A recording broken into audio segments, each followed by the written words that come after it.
ఇండ్ భారత్ రఘురామకృష్ణంరాజు గారికి సంబంధించిన కంపెనీగా చెప్పబడుతున్న ఇది ఏదైతే ఉందో, దీని మీద సిబిఐ విచారణ కోసం సుప్రీంకోర్టు గ్రీన్ సిగ్నల్ ఇచ్చింది.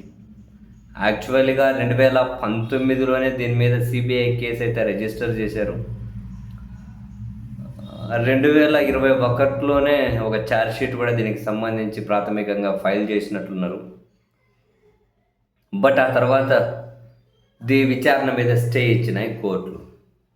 తర్వాత సుప్రీంకోర్టులో విచారణ జరిగి చివరికి తాజాగా సుప్రీంకోర్టు ప్రధాన న్యాయమూర్తి నేతృత్వంలోని ధర్మాసనం ఇండ్ భారత్ మీద సిబిఐ విచారణ చుట్టూ ఉన్నటువంటి స్టే ఏదైతే ఉందో ఆ స్టేని లిఫ్ట్ చేసేసారు, ఎత్తేసారు. అంటే ఇప్పుడు ఈ సిబిఐ విచారణ కొనసాగించవచ్చు అని. నిజంగానే రఘురామకృష్ణంరాజు గారికి ఇది ఇబ్బందికర పరిణామంగానే చూడాలి. రాష్ట్రంలో వాళ్ళ పార్టీని అధికారంలో ఉంది, కేంద్రంలోనూ కూడా కీలకంగా ఉంది. మరి ఈ విషయంలో నెక్స్ట్ ఎట్లా ముందుకు వెళ్తారన్న విషయం అయితే తెలియదు. బట్ కేసు ఏంటి? దాదాపు 947 కోట్లు బ్యాంక్ కన్సార్టియంని మోసం చేశారు అన్నది కేసు. అంటే ఫోర్జరీ డాక్యుమెంట్లు పెట్టి లోన్ తీసుకున్నారు అని, ఒక థర్మల్ పవర్ ప్లాంట్ తమిళనాడులో ఎస్టాబ్లిష్ చేయాలని చెప్పి బ్యాంకు కన్సార్టియం నుంచి లోన్ తీసుకొని ఆ తీసుకున్న లోనును డైవర్ట్ చేసి, అంటే వేరే చోట మళ్ళించింది ఫిక్స్డ్ డిపాజిట్లు చేసి, ఆ ఫిక్స్డ్ డిపాజిట్ మీద మళ్ళీ లోన్ తీసుకున్నారు అన్నది ప్రధానమైనటువంటి అలిగేషన్స్. దీని మీద సిబిఐ విచారణ స్టార్ట్ చేస్తే మధ్యలో స్టే వచ్చింది. ఇప్పుడు సుప్రీంకోర్టు ఆ స్టేని తీసేసింది. అంటే దీని మీద ఇక విచారణ అనేది కంటిన్యూ అవుతుంది.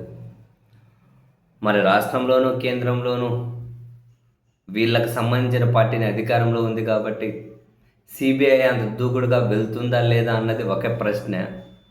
అండ్ సెకండ్, రఘురామకృష్ణంరాజు గారి ముందు అది సిబిఐ అనే కత్తి వేలాడుతూ ఉంది కాబట్టి ఇప్పుడు ఆయనకు కూటమి ప్రభుత్వంలో గుర్తింపు ఉన్నా లేకపోయినా, ఆశించినట్లు ఏమైనా కనుక పని చేసినా చేయకపోయినా, తనకు పదవులు ఇచ్చినా ఇవ్వకపోయినా సైలెంట్గానే ఉండాల్సిన పరిస్థితిని ఈ కేసు ఏమైనా కల్పిస్తుందంటే దాన్ని కూడా కొట్టిపడేయాలి. ఎందుకంటే తానేమైనా కనుక అసంతృప్తి వెళ్ళగక్కినా, తానేమైనా కనుక ప్రస్తుత అధికారంలో ఉన్న వాళ్ళకు వ్యతిరేకంగా వెళ్ళినా ఈ కేసుని ఏమైనా కనుక స్పీడప్ చేస్తారేమో అని చెప్పి అటువంటి కత్తి ఏమైనా రఘురామకృష్ణంరాజు గారి మెడ దగ్గర వేలాడదీస్తారా అంటే అది కూడా ఇబ్బందికర పరిస్థితే. మొత్తానికైతే ఇప్పుడు ఇండ్ భారత్ మీద సిబిఐ కేసు విచారణ